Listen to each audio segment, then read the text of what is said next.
The writer Stefan Hessel, whose works inspired a global wave of social protests, has died in Paris. He was 95. 3 years ago, he wrote a pamphlet entitled Time for Outrage, that many believe was the spur for the so-called Occupy movement in Wall Street and around the world, and the Indignados in Spain. The following year, he brought out another, which he called Get Involved. After the outrage, he said, it's time to get involved. The 32-page Time for Outrage sold 4.5 million copies in dozens of countries around the world. Hessel called for peaceful insurrection to counter a widening gap between the very rich and the very poor, and the treatment of immigrants in France. It was perhaps apt for a writer that Hessel's life story itself read like an adventure novel.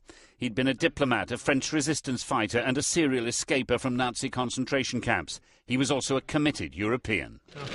There's been nothing better in my generation than to have made the EU, he said, but we haven't finished the job. The French President François Hollande wrote, his capacity for indignation had no bounds other than those of his own life. He leaves us a lesson to refuse to accept any injustice.